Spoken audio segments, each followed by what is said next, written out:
Men are naturally silent, and we'll go into the hormone in a moment too, so that they don't draw attention. Number one, so they stay alive, so that no big animal comes and eats them, because it's like, oh, they're distracted, that's easy prey.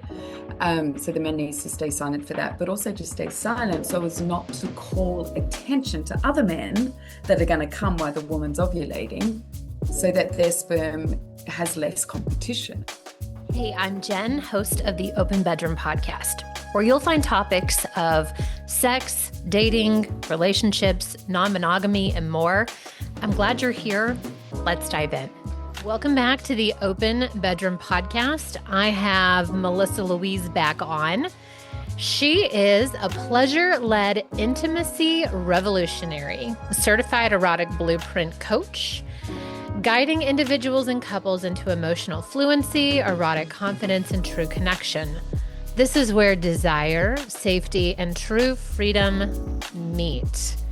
All right, guys, I have Melissa Louise back with us, and I wanted to just quickly maybe give you some props because she has, out of 220 episodes, she is number one with episode 190, Still Fucking Like You're 16. If you have not listened to that fucking episode, A, you're going to leave horny, and B, you are going to up-level your sex life like you cannot imagine. And it's so fucking good. So that one is number one. And number two is episode 208, How Men Weaken Themselves by Constant Ejaculation, which was also incredibly great. We talked about masturbation. We talked about get out of the closet, get out of your bathroom, stop fucking hiding, and own your sexuality. And that was so juicy. So I am bringing her back on today to talk about fully charged primal sex. Melissa, I wore my sexy snake earrings for you today to like bring some sexy energy in. Oh, I feel so honored. That's so beautiful. We also realized we match. So if you're watching on YouTube or Spotify, you will see our matching red outfits and red nails and red lips. We are bringing sexy. I know, we're all in. So talk to us about, I know what I want to plug for you too. Melissa has a Substack that is fucking awesome. I love reading your articles when they hit my inbox. And today I responded, she's talking about queen energy. And I was like, you're so fucking amazing. Like, this is so good. So if you have not subscribed yet to her Substack, I'm going to make sure that the link is below because it will blow your mind. She has these fully formed, fully thought out, beautiful articles every few days, if not every day. Like, you're always in my inbox. So go follow her. Okay, Melissa, let's talk about fully charged primal sex. For our listeners, like, what does that even mean? Oh my goodness. I mean, when you say that, thank you so much. And thank you for all of that intro. It's so You're welcome. juicy. And how much fun we get to chit chat I know. today. Go down our winding rabbit holes. Primal sex. Well, I mean, the word primal for me, every time I hear that word, it's like it has two meanings. Primal sex is how we stay alive. Well, the word primal, how do we stay alive? When we look at our primal brain, how we are geared in our subconscious to make sure that we are loved. We're always navigating. Am I loved? Do I belong here? Therefore, I am safe. Therefore, I'm safe means I won't die. Right. This is going to be quite potent a little bit further on when we talk about fucking in the desert, if that comes up. Just to give you a little tidbit. I don't know if it's a good idea to wear mascara when I speak with you because we just laugh so much.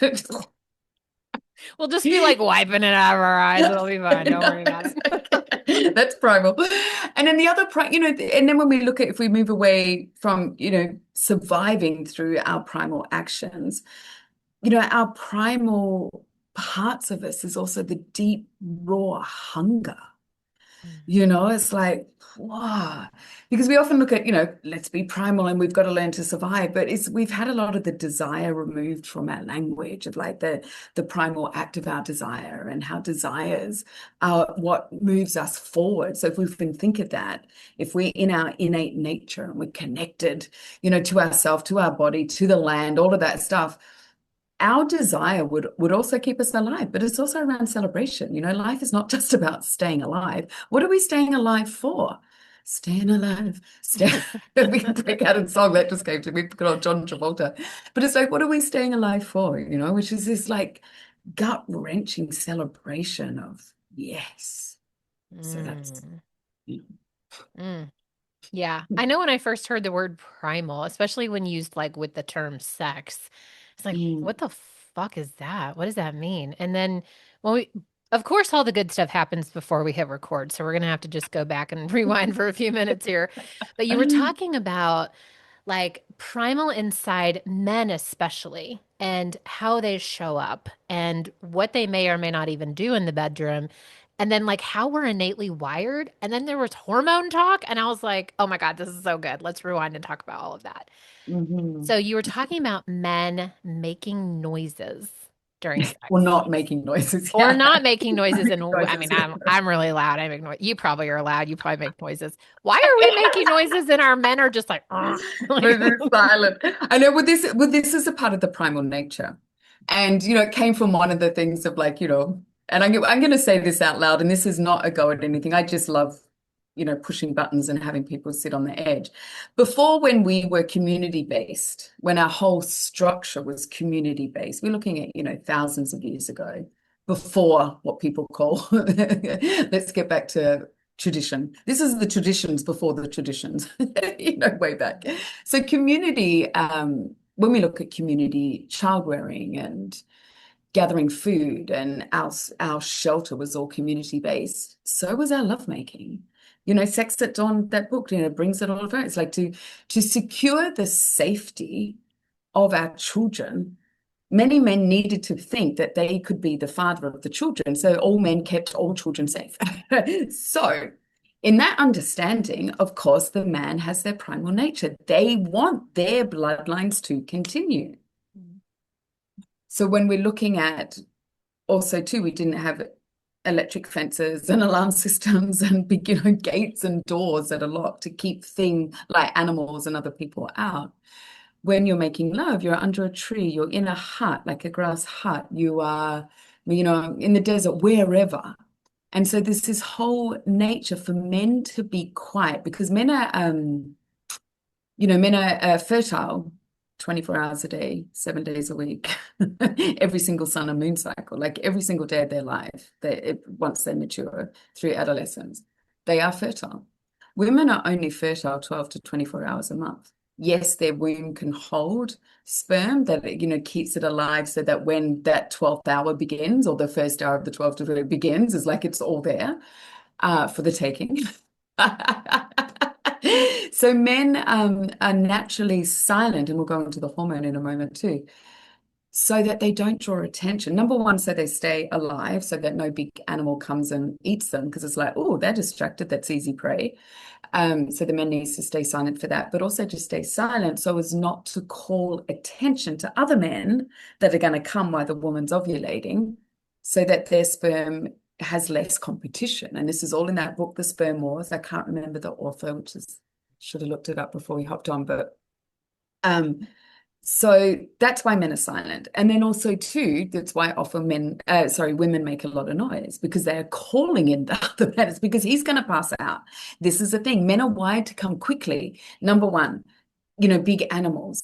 This is all before Tantra and Taoism really came into the cultural narrative. This is like in survival. And I remember watching an archaeologist speak on stage when I was pregnant to a whole group of midwives, and he was saying, look, your baby born next month is exactly the same as a baby born thousands of years ago. It has exactly the same needs. It's got the same, do you know what I mean? It needs to be held. It needs to be suckled. It needs to be picked up, all the time, like all of that stuff. It's no different to what a child needed back then. So it's that whole thing about primal nature of who we are. So a man will stay silent, whereas a woman's got to call out. She's got to make noise to call in the men. Oh, that's right, I was going, because he will fall asleep. So a man has prolactin, this hormone prolactin. And prolactin comes in just before the ejaculation. And the prolactin is designed to make him sleepy, so he doesn't war with the next lover coming in, because we can't have love and war in the same hour. I mean, it's exhausting. It's like, you love me now, you're killing for me. It's like, wow. Isn't it brilliant? Like, nature is amazing. This is also where I think she's a creatrix. I mean, she's like, sweetie, make all the noise you want. I've got a lineup of men for you. God, that's amazing. And like I think about my own body, and I assume all women are wired this way, and that like the more orgasms you have, the more you're open, the more you want more. Like my body just will They're go rev insatiable. up higher, higher, higher. Like there is no peak until you literally pass out, Yeah. which can happen, by the way. Yeah. I mean, yeah. Which is Sleep comes on day three. it does, which is amazing because if you think about what you're talking about, like literally, it's like, like you're like, come on over here, like a siren call, right? And then like here comes the next dude, and he's like, and then the next guy Passed like out. pulls his body off, and he's like, my turn. Like it's just like a giant orgy. I'm just imagining like thousands of years ago. That's Very cavemen are visual. like ripping him by the hair, and they're like, get off my woman, like. Throwing, tossing, that every man has to be larger than the other one so we can lift off that guy that passed out. She must have had a lot of fun. A whole lot of We fun. we used to have a whole lot of fun. We used to have a whole lot. I If we mean, some believe of in us still reincarnation. do. So yes, yes. But it's just, how beautifully designed nature is. And this is not, we talked about this before. This is not, a series to say, you have to become poly. Not Right. at all. No. It's like just as we have all of the, biohacking and the ice bathing, we're bringing all of these things in when we used to swim in cold rivers, for goodness sake. We didn't have hot showers. So This it's is like, not a new concept. yeah, so now it's like, the whole ice bath thing is like, do this. It's like, I'll just jump into the river in front of my house. Thanks. That'll be great. That's enough, And it's free. that thing. Yeah. And so exactly. But it's just also, understanding our primal nature so we can hack it, so we can be in better relationship with the way, because we're all here right now. We're in the culture that we're in right now. Right. It's like we get to choose and we get to play. And so yeah, so this whole thing of prolactin, I remember, can I tell you a story about Yeah, of prolactin? course. I think I had God, what year are we in? I think it was 3 years ago, 3 or 4 years ago.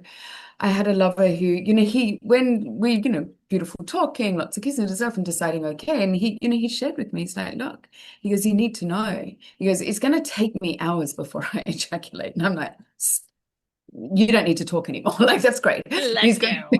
that's it. You're in. You passed. But when he goes, but when I do, he goes, literally within seconds of ejaculating, I cannot be touched and I need to sleep for about half an hour. He goes, I will literally roll over immediately and pass out. He said, please don't try and spoon me. Don't try to hug me. Don't try to talk to me. He said, but once that he goes, it's about half an hour. He said, I'll wake up and I'll be back. I mean, and even though I knew it, when I experienced it, like just to experience it was like, thank God he told me. And I was like, wow, all of those times. And I've worked with men that, they struggle, they don't have much language with it, and they kind of push through it, and then they're kind of not present. They're really exhausted.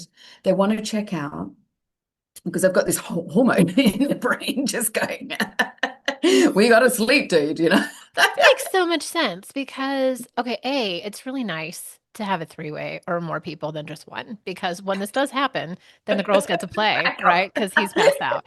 There are so many times I've looked over at Scott and like, I'm like, is he asleep? We're like over playing with each other and he's asleep. But now this makes sense. How many men are walking around and don't know that this is totally normal? Your body is actually wired to do this. In fact, you probably should take a nap. Take a nap. Come back online when you're ready. Yeah, we just have another orgasm. Yeah. It's like that is how our system is wired. And this is also why the power of a man learning to last longer and separate orgasm from ejaculation also empowers him to biohack. He gets to hack that for a while. It doesn't mean hacking it forever. It doesn't mean he doesn't get to ejaculate, at the end of the night, after a very it's well earned, darling. You imagine it's like you can sleep now, so but it's just, and also giving language, because that invitation to let your partner or lover know, it's like, look, and also for the partner just to allow him to have his process, So I was giggling when he said about threesomes because I did my very first threesome. It's like, yeah, her and I had, we didn't stop until sunrise, and he had a good night's sleep. Like, right next to you. Yes. And he wasn't waking. Like it literally wasn't, it was like 6, 7 hours. Wow. We didn't stop. It's like because we don't need to. It's just this constant, Yeah. but it's non-refractory. It's non-refractory. So Right. yes. So I don't need to ask why. I was going to say, why are we made like that? But obviously, you've already told us from the beginning of the story that our bodies are wired that way because in the 12 to 24 hours that you're fertile, your body is like, fucking, let's Let's go get go. them all. Like, bring them all in Yeah. here. We need a Well, we baby. are, yeah. And it's like, when you think about the few days before and the day after as Hmm. well, it's like your body is like collecting all of this ejaculate to choose survival of the fittest. I mean, that's another whole topic, which we don't need to go into Yeah, I today. know. I just heard the other day it was like, it's not that the sperm chooses the Uh-uh, egg uh-uh. chooses this. Do you mind just taking a minute and like walking us Oh through God, that? would you? Yeah, I would love I to would do it love to hear once. that. Oh my goodness. So yes, so we have, just as we have, in nature the queen bee. So we have the queen bee and all of the workers. That's another thing. It's a bit tricky about, oh, don't worry, your sperm count is all of this. Yeah, you've got loads of night sperm. How healthy your king sperm? So just as we've got a queen bee, we've got king sperm.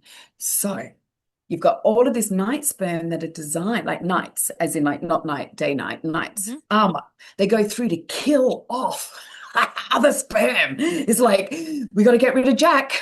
Bill's No here. way. Yeah. So that's what that's all designed for. And they're all designed to do that so that the king sperm can get into the uterus and sit there and hover. What's he doing? Plumping up his chest. I don't know. We can make beautiful comic memes about all of this. So that because when the egg is ovulating from that 12 to 24 hour, when the woman's ovulating 12 to 24 hours of the month, the egg drops down and she gets to choose. So she's going to be selected, queendom. She's going to select who's the fittest. Now, when we say fittest, we also need to understand it's not just muscles. Like when we look at energetic fitness of what, this is in Sex at Dawn. I think it was one of the tribes still in Malaysia where they talked about the woman. We look at conscious conception. She would dream her child was going to have an infinity with the ocean. So she makes love with all of the men that are amazing in the ocean. So survival of the fittest for her conscious, conception in her body, the felt sense,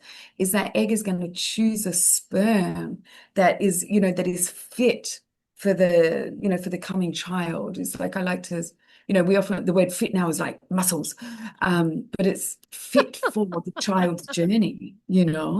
So yeah, so chooses. So the sperm needs to go in there to sit around. So she can have 5 or 6 sperm, and she will choose the fittest of whatever that means, energetic, spiritual, physical, obviously, which is the design of the cock head.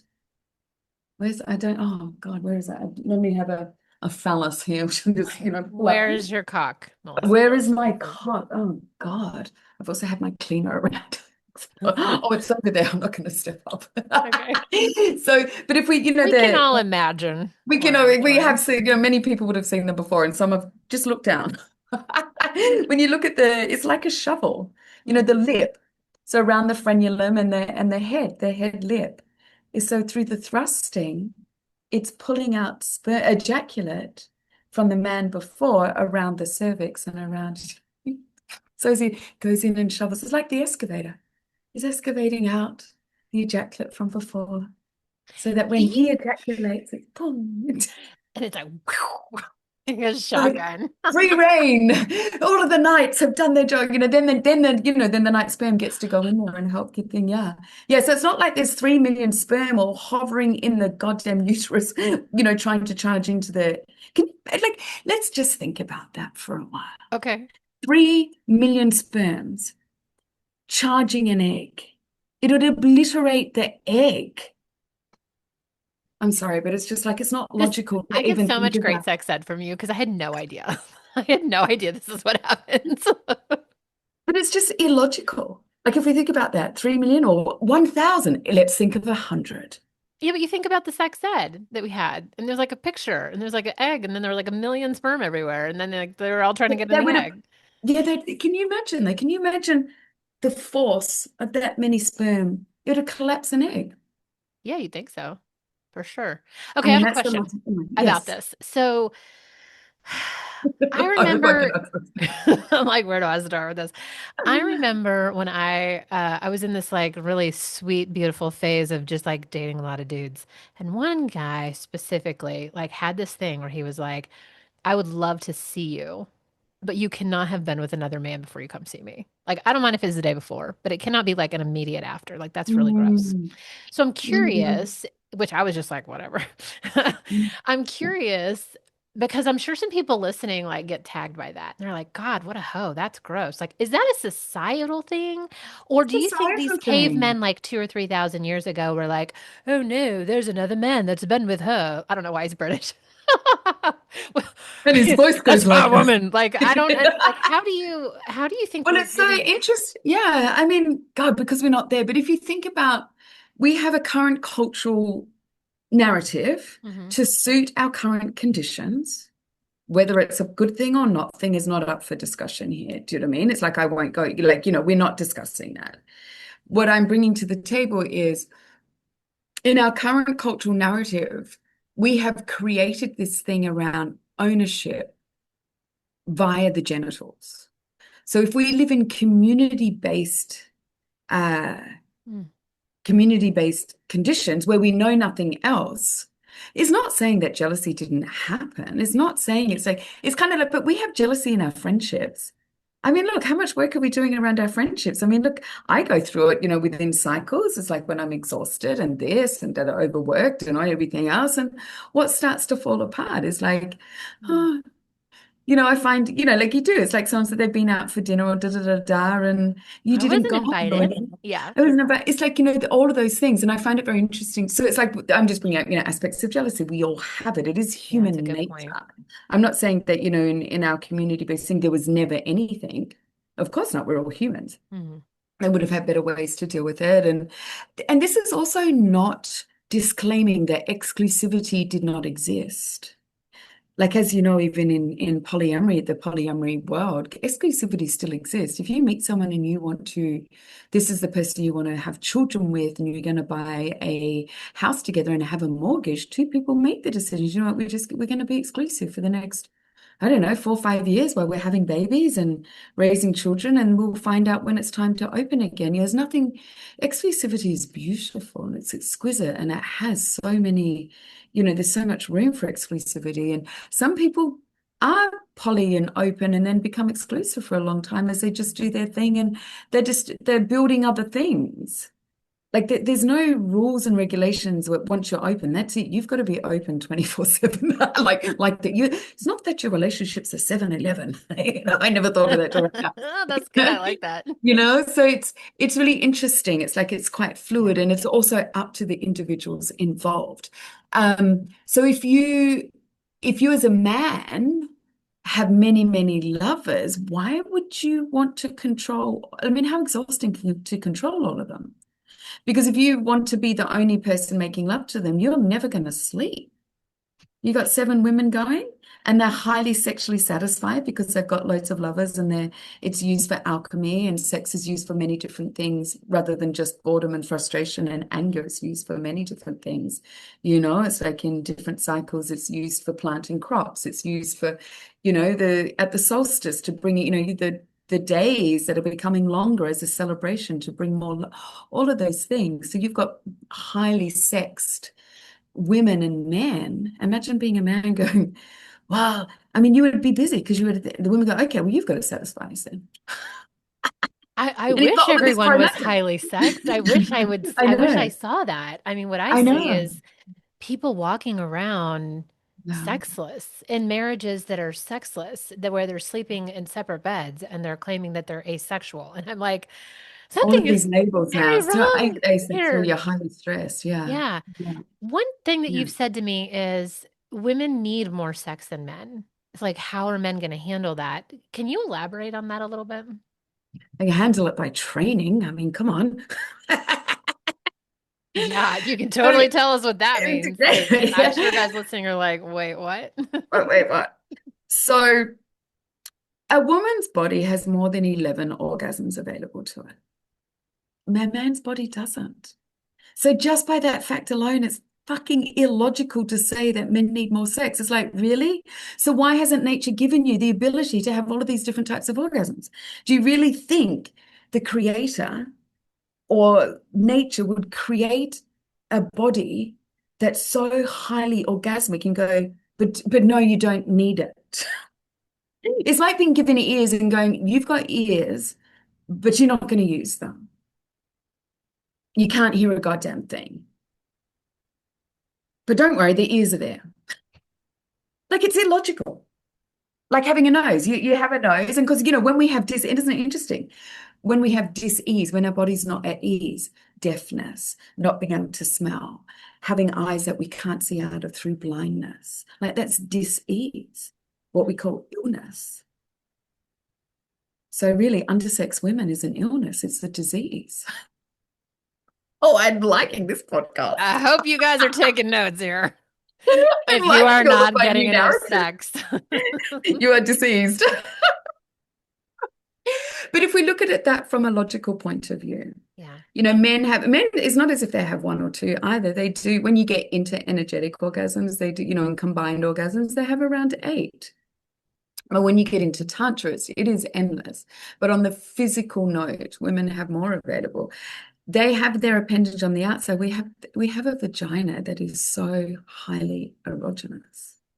All of the different spots, all of the different areas, the fact that our cervix, and this is going to be a bit kooky, and this is also too because we're undersexed and because we live under a masculine project, which is the sun calendar, we have created menopause. Well, no, not menopause, which is regenopause. We've created the illness and the drama that is with menopause.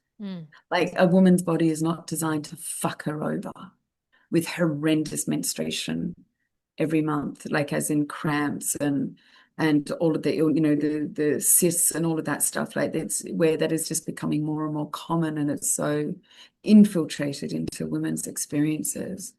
That's not the experience of a woman's body in nature. And neither regenopause is the experience in nature with whales, elephants, and humans, because we hold the wisdom.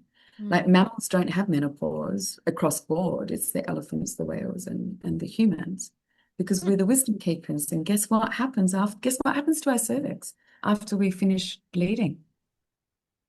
Take a guess. It's Melissa Louise on your podcast. Oh my Guess what I God. would say. I mean, I would love for it to be juicier. Yeah, we get more. It's more orgasmic. There are How? orgasms available. We're all listening and we're like, we're dry. How? Please tell us how. Well, we're dry because of the stress and the exhaustion and the 3-4 decades. That's also too, we arrive at perimenopause and menopause going, this is where I'm in. It's like it started. We go, what the fuck is happening to me? Like, I'm not Yeah. supposed to feel this way, or I have so much inflammation I can barely walk. Yeah. Why is my vagina so dry? Like Yeah. these are the things we're saying. Yeah. And why is he talking? It's like Fucking hate everybody. it's like, what do you mean I have children? God, I trained them to walk out of the house. Can you give us a vision of what was supposed to happen, or how we should be living, so that we're not experiencing this would have, like should have, could have. Yeah, I know. disease into menopause? I mean, we have to start right at the beginning from our first bleed, the honor of it. I mean, the majority of girls are dreading their first bleed. They don't want to talk to them. Mothers, yes. I mean, I've got friends who, of course, want to talk about their daughter. Their daughters don't want to know about it because it's disgusting. So just think of that word. A 13-year-old or 20, it's disgusting. That's right in her brain. It's right in her body. So it comes, it's vi, and then going to school being teased. If there's any blood on her dress. It's like if we look at the worldwide, what happened just recently in London, the Times came out, that whole bloodstained newspaper. Did you see that? No. As a Taking notes. So they just, the Sunday Times or something, somewhere, I'm pretty sure it might have been the New York Times. But let's just go for England. They just had a newspaper produced, and at the very front page, like if you pick up a newspaper, it looked like someone had spilt some red paint or something, but the stain goes through the whole paper. It was that edition, like that Monday edition or Wednesday edition of the paper. And it's to draw attention that, yes, here we all are in the US. And I know that so many parts in Australia and the US and England too, people live in absolute poverty and don't have access to sanitary pads and all sanitary, items for the menstruation that has produced the population. Do you know what I mean? It's like we have to pay for sanitary items. We have to earn more all the time to pay for the contraception when we do all of this stuff. So if we look at and I'm going to use that word, the assault on the female natural state of being, which has produced everyone here, but we have to hide it. It's disgusting. We have to go to school and do exams, even if we're bleeding. If we're bleeding, we need to rock up at work. You know, all of these memes that I can do anything men can do, even when I'm bleeding. Like, what the fuck is that? Yes, we can. Of course we can. But why is that something we're meant to be silent? If we think of the red tent culture, you know, in nomadic communities, they would stop because the women go into the tent and bleed on the land. They bleed together. The crone women are in there. They're praying. They're singing because we release DMT. I remember oh my God, I closed my eyes. I know exactly where I was. I know I was in Canada God, all of these beautiful words that I can't pronounce. I was at this festival. I was talking in the red tent at the festival, but I'd finished my talk. It's the first time I experienced DMT because I'd started honoring my bleed. And I was laying down and I suddenly was seeing visuals. I had this whole DMT. And I was just like in La La Land, and my girlfriend Jadie and her partner, actually, I think he nudged her even and said, "Look at Melissa," or she was like, "Oh," and they went, "Oh, has your bleed just started, my love?" I'm like, uh-huh. And so they got a cushion for me. They got rugs. She went and got me chocolate. They got me an extra tea. I'm like, you don't need to move, baby. I was high as a kite because DMT is running through the cervix. And that's what happens in our cervical orgasms. We're releasing DMT. Now, baby boys release DMT when they're born, as baby girls do. But it's the only time the body of a male releases DMT. So we're designed to release DMT every month through our bleed. And so how do we feel? That is when we're silent. You know, coming into the crone, you know, everyone says, "Oh, she's bitchy, she's about to get a period. Well, you're about to get your rags." Like all of the words, they're very derogatory words. So we are raised in a culture that we can't honor our bleed. We're also vilified for it. We're also shamed for it. We're also in secrecy about it. So our body holds that. And then, of course, and when women have issues around their ovaries, around their menstruation, and also too, it meant the easiest way, the most quickest way to release menstrual cramps is a clitoral orgasm. People keep, you know, the clitoris keeps being promoted as it is the organ just for pleasure. It's got so much more work to do than just pleasure. If fucking hell, it's pleasurable. It's to open up everything. It's the first gateway, you know, before any penetration. But if when you're making love, and especially if you're in your ovulation, it's like you're making love. The clitoral orgasm brings the uterus and everything more into alignment so that the ejaculate has an easy, we make it so, come on, man, come in, we'll make it easy for you. You don't have to go around a corner. Not that it's around a corner, I'm just exaggerating. But you know what I mean? It aligns the stress and everything so that the ejaculate can have easy passageway. But if we have any cramps or discomfort in our bleed, it's tension, contraction, clitoral orgasm releases it.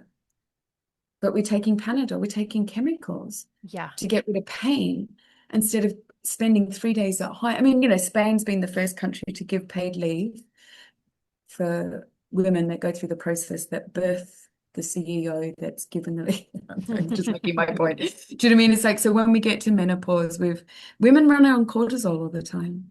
You know, we're running on cortisol, and they've now filmed somehow. I mean, modern medicine's incredible how it does. Modern science, I should say, you know, how they can get in, and they actually have filmed ovaries under stress. And it's like, well, we've got 3 to 4 decades of that, and then we're meant to just sail through the next big rite of passage, like menopause, regenopause is a rite of passage. I'm curious, how do indigenous tribes, how does that look when they go through their 40s and 50s? Did they even notice?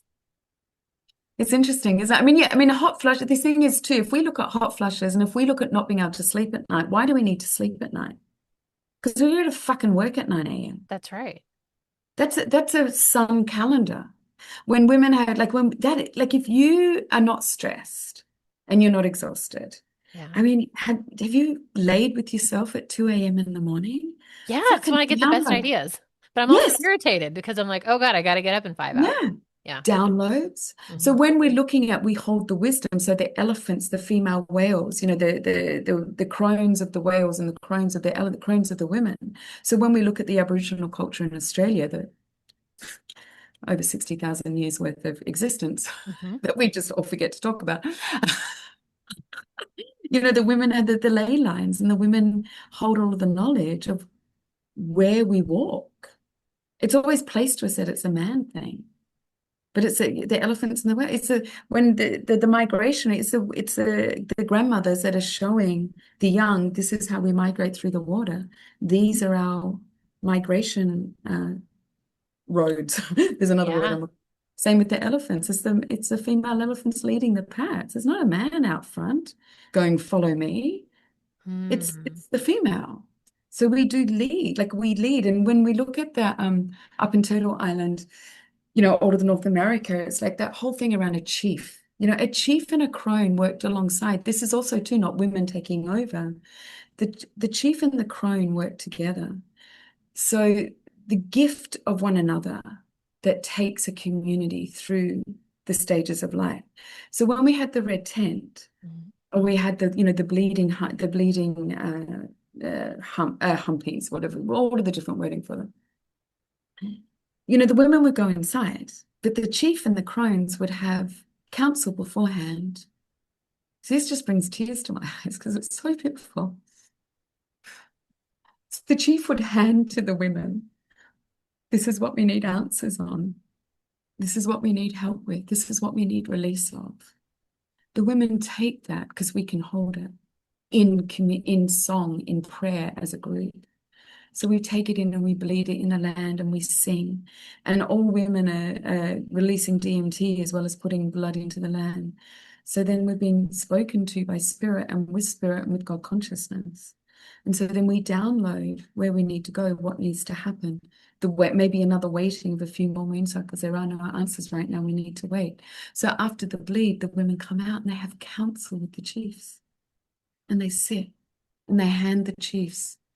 And the chiefs take care of it because that's what they're fucking brilliant at, alongside with the women. And that's what we've lost. So. I have such chills. Wow. I have been to a Red Tent event, actually. Locally, there's a midwife who's actually one of my clients now, which is pretty cool. And I remember sitting in there and I just had my first kid. So I was like in my mid-20s with all of these women. And then like you do your maternal lineage and you talk about, and it's just so fucking powerful. And we're wearing red today. Oh my God. Yeah, right. Oh, same here. Yeah, red. I didn't even think. Oh, how So I have beautiful. like two different things I want to ask you. And one is, let me start with the DMT thing. I don't know a lot about that, but No, no, no, please. no. I have this really interesting, I had this awareness the other day because I ask Scott all this all the time. So when we can like orgasm and orgasm and orgasm and orgasm and like our lovers like know how to take us up this real, they're like playing our bodies like a fucking instrument, right? And you're like going up, up, up, up, up, up, up, up, up, up, up, and then they know when to like take it back down, down, down, down, down, down, down, down. And if you're listening, you know what the fuck I'm talking about. Keep listening to this podcast. Find Melissa. Like this is a thing. This is a real thing, and it should be This happening is to a your real body. thing. Yeah. But when I'm done and I look at him and I'm like, do you feel like this when you have sex, when you come? Like, do you feel this? And he just looks at me and he's like, no. And It's just like, no, I'm exhausted. that was so beautiful the way that you described it. And it makes sense. I'm like, God, I'm like a drug addict. I am a DMT addict. This makes sense why I love sex so much because like that release that you get. And I'll lay there and I'll be like, I feel like I'm fucking high, like so fucking high. And Oh then my for like God, an yes. hour, you can just lay there in your DMT world and just, it's like, Oh my God, I've just realized something to go, and I'll share no, mine that's in a it. Go ahead. yeah. Well, it's that thing where you just lay there for hours and we're high as a kite. And for me, is it too much information? I don't know. With it, Never. it's like, I don't want to shower. Let's go and eat, and also let's go and eat meat. Let's go and get tacos in Yeah. the fucking street. I'm walking straight out. My was like, I'm not showering, but he's in the shower getting all clean because it's a different energy for him. Whereas I'm as high as a kite. Why would I want to shift this? No. I don't want to shift any because when you're in We're that going to have high, tacos delivered. And I'm just going to lay here naked and you can feed me tacos. That's right. Uber Eats suddenly has a place. Because, like, think But it, about like our skin is so oh, alive that I can just be like this for like an hour, like you're on freaking MDMA, right? You're just yeah. like, oh, this is so good. Yeah. And there's a more energetic. Yeah. It's like I'm one of those people that is have you finished? I'm like, what? I don't know how to spell that word.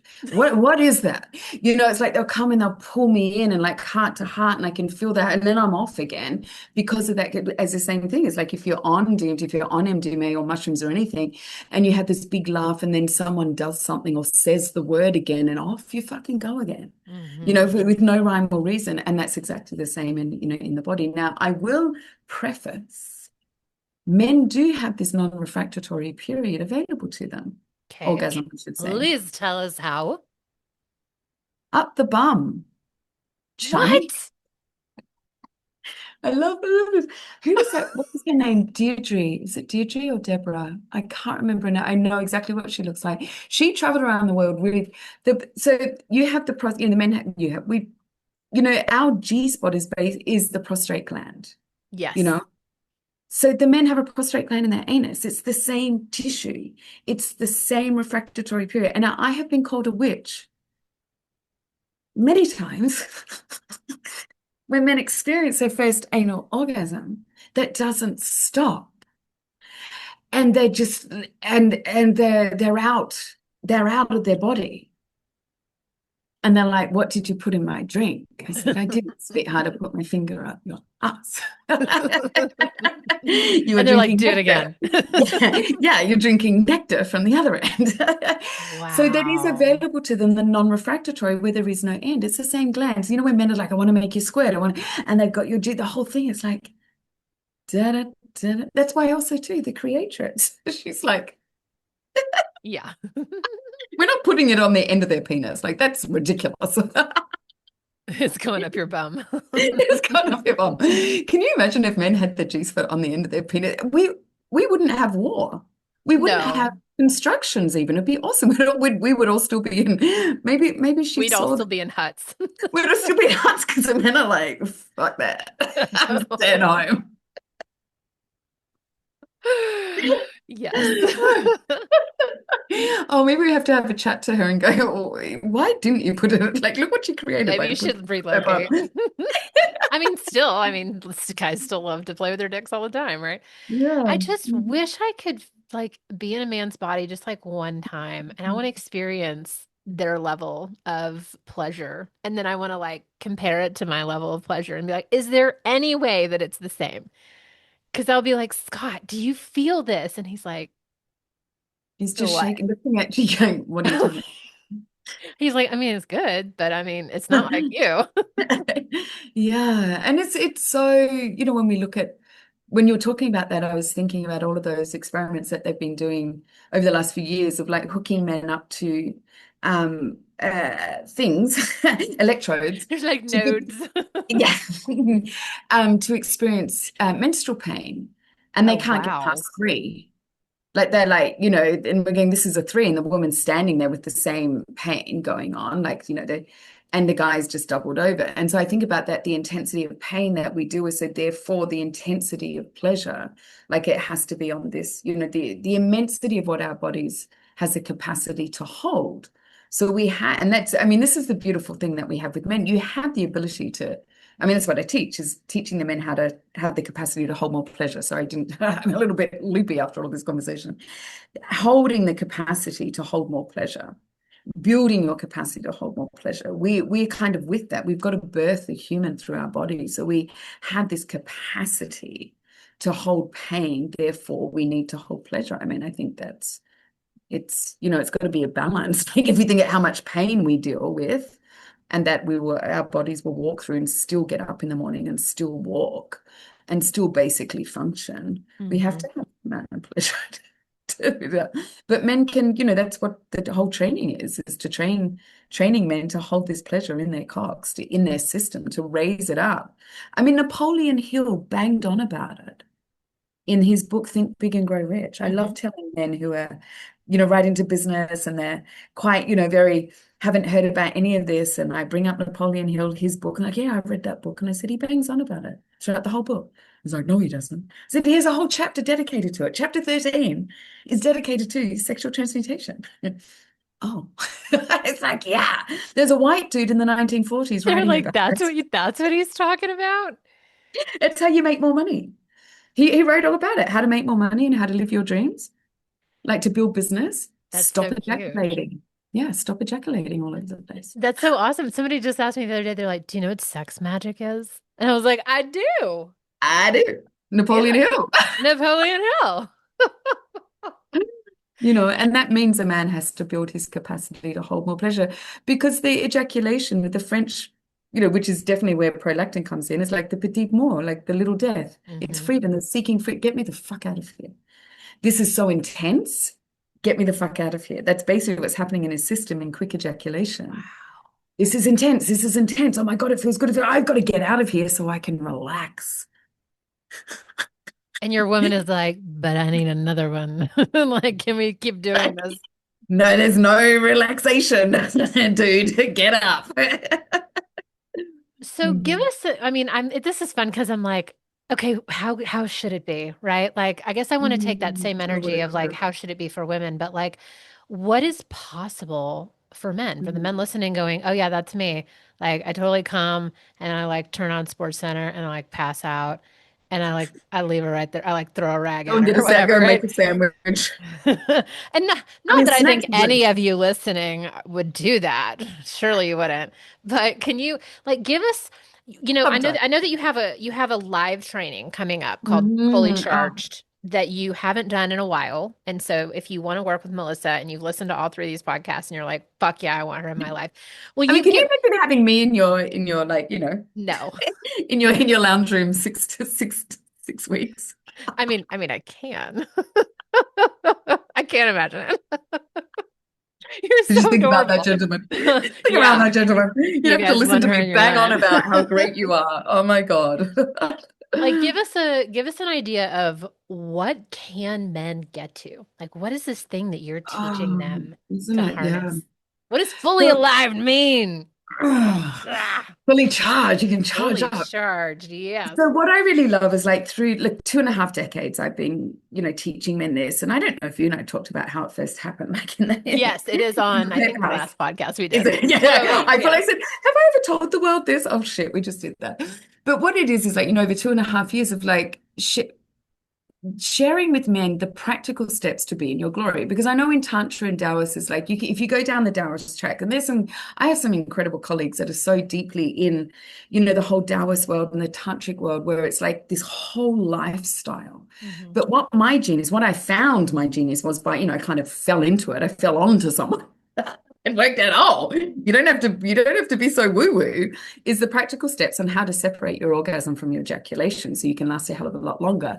But also to understanding this one certain breath, style of breath that happens in like the Taoist style of breath, which is also not difficult, how you actually do, and I know this is going to sound really loopy, but you actually raise the components of your ejaculate, the hormones and the neurotransmitters and everything up this neural pathway that runs up your spine, up into your hypothalamus, pituitary, and pineal gland. Now, what is possible? And I sit here and go, I have sat in front of men that are coming out of PTS, PTS, men that are, obviously been in the military, farmers, cattle farmers, men who've just looked at me and just going, I don't know what the fuck you just said. Like, huh? Like, and also my own, in Vancouver, when I saw it physically in front of my face, this beautiful young Mexican lover that I had, who had never heard of the terms that I said, and he had blue balls one morning after this whole thing. I didn't talk about, but and I taught him this breath. I said, oh my God, babe, because we had to get on and organize this whole event. And I watched in front of me of all of his pain and all of his discomfort just dissipate and transform. And he's just like, I can feel that shit up in my brain right now. And I'm like, yeah, this stuff is real. So you don't have to believe it and you don't have to go down. When I say don't have to believe it, you don't have to go down the whole woo-woo world of Taoism and Tantra. And it's beautiful if you want to do that. But the practicality of building your capacity to hold more pleasure. So where you get to understand that edge, your point of no return, it's like no matter what happens, your grandmother's going to walk into the room and you're still going to ejaculate because you can't stop. Like that, you've got to build power that you have choice. So I teach men how to have more choice, how to have more power. When you've got that, all of that energy in your chest, when I say chest, in your system, in your core, up in your brain, you make better business decisions. You are not as intimidated by your wife wanting to fuck you all the time, number one, because you can last longer. You have more energy, you have better heart health, you have better brain health. Your body's not flushed with cortisol. Like, what we talk about if we're up late at night at 2 a.m. and we just like all of the downloads that we get, men get that as well because you've got your brain flooding with hormones and flooding with like this whole power. I mean, Mantak Chia, he's the OG, so has a center in Thailand. I don't know if he still has a center in California. He's one of my mentors, like in the Taoist world. Like he talks, I think he's in his 80s now, God knows. Runs on 2 to 3, 4 hours sleep. He hasn't ejaculated, I don't think, for decades. Because once you reach in the Taoist cultures, like depends what age you're, and as I say, we're not here shaming ejaculation at all. Ejaculation is glorious and beautiful. Sex magic, two people that are so in together, it's so gorgeous. But if you're in the Taoist culture, it's like, once you're in your 40s and 50s and 60s and 70s, it's like, and I think if I remember correctly, once you're in your 70s, you don't ejaculate anymore. You masturbate and make love as much as you want. But, in our modern world, we have that choice. So teaching men how to have that power. You don't need as much sleep. You're not as exhausted. You have more confidence to go and ask for the raise or go for whatever, it is that you want. I have one client right now, and this is in the Wingirl method. This is completely separate to my work. But when I work in the Wingirl method with the clients that, if they've got ED stuff or whatever, they get sent to me, not just me. And I've got one client who he was always, no matter what he got, would get taken away. He's one lucky bastard. So I can, like, every time it's like, God, you're lucky. He'd go into the casino and make all this money. He'd walk out. It'll all be taken. He'd either get robbed. He'd either have something happen. He'd lose it in this. I'm like, you've got to start. Listen to all of his stories, and he'd walk out and, have an accident somewhere. Like, he's just prone to, like, no matter. And when I'm subconscious brain, when you create something, you lose it, like that, whatever that is. Mm-hmm. So we're working with him on many different things, but one of them is like, stop ejaculating. You'd have the messages I wake up to, the amount of money he's winning. And he lets me go. So I've still got all of that money. He lets me wake up. He goes, just so you know, Melissa, I've got all of that money still. We're talking tens of thousands of dollars. Yay! So that's just a fun little story of like the capacity to hold more. I'm hearing the ability to be able to like control yourself too. And I am imagining that like you're helping men learn how to like call up their erections, how to control their erections. I think for a lot of men, at least from what I hear, that men are going, I feel controlled by them. I can't make my dick work. My dick won't stay hard. So it's all this like frustration and anger towards their body. And you're like, oh no, you become a fucking master of that shit. Like you own your cock. It's taking your power back. And what I want to say to that is yes, because this is probably not probably, like, as we know with all generations, the 50s, 60s, 70s, and 80s, men that are like, well, he doesn't work. And I always bring it back to, and I think we've mentioned this before, if you're going to join a soccer team, don't worry, men, I love my sports analogies and it's very relative. If you're going to join a soccer team, this is a team that's going to like keep on, the aim is to win and get into finals and all of that stuff. Well, and your game's at 3 p.m. You don't roll out of bed at 2 p.m. on a Saturday to get on the field. You train with the team. Mm-hmm. You train on your own. Mm-hmm. You eat better to go to the gym to train on your own. You eat better to go to the gym to train with the team. Like, this is a whole multifaceted. You kick. Like if you're going to be the center, you just stand in front of a goal and you kick and you kick and you kick. So you practice to get on the field. Same thing, babies. This is gym for your cock. That's basically what I've created. I've created the gym, el gimnasio por tu pene. There you go. In Spanish, it sounds That's fucking hot. isn't it? I've just created the gym for your cock, mate. That's the Aussie version. What's the US version? Gym for your cock, bro. Gym for your cock. I don't know. Right, there we go. Gym for your cock. Right, yeah. Plus protein. Or we could do the gym cop bros, because you've got the ice bath bros, the gym cop bros, the cock gym bros, the cock gym bros. Okay, I could start a movement. You should start a movement and make t-shirts, and we'll all wear them and send our husbands there. We're a lover of the cock gym bros. We love cock gym bros. Oh my God, we're making merchandise, baby. This is like those really terrible ideas that you have when you're either too high or too drunk, and you're like, "This is a great one." Or just two women talking about sex in red. I mean, it's all the same. Okay, so if you're at the edge of your seat and you're like, "Fucking tell me how to sign up," tell us when this starts. Tell us how this works. How long is this program? What are we doing? I'm assuming there's a link that I'm going to put below, right? Yes, the link is below, fully charged. So it's going to be on Thursday evenings, like Thursday, the 6th of August is when I start. And one of the evenings, one of the weeks is all about her. So you're also going to be learning how to be a pussyologist. Like, I'm sorry, it is all about you, but kind of, sort of, not of. It's not just all about you. So the first 4 modules is, and we also go into, like, when I say shadow work, it's really allowing men, if you're going to be in this space where you have so much power, that also means you're going to be sitting in that, what do you fucking want? What are your desires? Because as we know, so many men won't speak about their sexual desires. They hold them back, afraid of being ashamed. So one of the weeks is we're going to be doing some pretty fantastically deep, intense stuff, very masculine like though, around looking at our shadow and stuff. It's not talk therapy or anything like that. I'm going to leave it at that because I don't want to can't tell people what. So the first 3 modules, or the first 3 weeks, is all the practicality, understanding the foundation, how to build the foundation, pattern interrupting. It's all of this biohacking stuff, how to pattern interrupt your ejaculation response. That's fun. We're going to be looking into pelvis opening techniques. There's a lot of bonuses in there. Like, you will actually also get, how to do a sacred pussy massage course in there as well as a bonus. There is one, as I said, one whole week talking about women's bodies and their sexual maps of arousal, all of that. And then there's a bonus call of Q&A, and if you do have a partnership, you can bring in a woman on the call, which is beautiful for single men. So this course is for single men and married men, as well, partnered men.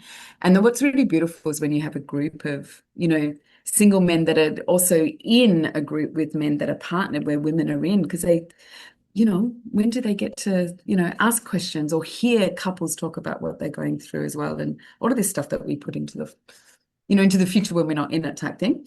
What was I going to say though? No, on week 6, you'll be learning the techniques and how to lengthen and strengthen and grow your cock. And it's not a pump. Pumps are very valid for many people, understand, but this is the ancient technology of the exercises. And there's 2 ways to occupy your cock and make it more fuller and larger. Yummy. Who wouldn't say yes to that? Oh my God. Okay, fantastic. All right. The link is can I just say there's no nudity in any of the calls and stuff like that as well. I've just read, because we get so vivacious and lush, and I said, so just so men know, there is no nudity whatsoever. Half of you were like, damn it. I know. I'm just like going, there's a silence there. It's like, sorry. But you don't have to be naked in front of other men on call. And now that I won't be naked or anything. Okay, fantastic. All right. So I'm going to put some links below. I'm going to put your Instagram, because if you're not following Melissa, you should. I'm going to put your Substack, because actually some of what we talked about today was in just a very recent article that she did. Yeah, right. And then let's put the link to your course. I will put the Sperm Wars book. I have a note about the Sperm Wars book. I know, I've got to reread that. Yeah, and then maybe even the Napoleon Hill chapter 13, maybe. Oh, do you know what I'm going to do? I mean, this is all part of the program. You get like this beautiful PDF of all of this. So this is the thing that we don't, we don't have in our there's all of this poetry, the ode to seminal fluids. Like seminal fluids are so adored. They are not so, pornography and all of that has created this like icky sort of feeling around seminal fluids. But your ejaculate is the building block to human life. So if it's not going to build a human, build your life with it. But yeah, so what I'm gonna do is I'm gonna send you an email if you don't mind. You can put that in of all Perfect. of these little poems from the 17th century, odes Hot. to the seminal fluids. It's like, oh man, how exquisite is your ejaculation. Fuck yeah. So, God, thank you for coming back on. Like, please keep coming because this is so much fun. And okay. my listeners love honey, it. I will Keep keep coming coming. and coming Yes. and coming back on. Thank you for listening to the Open Bedroom podcast. If you enjoyed today's episode, go ahead and give us a like and click subscribe below and stay up to date on all the new episodes that we release. If you have a topic that you'd really like more information on, leave us a comment below and we'll see what we can do. Feel free to share this podcast with all of your friends and especially your partners. This is a great way to open up some amazing conversations. We'll see you next week.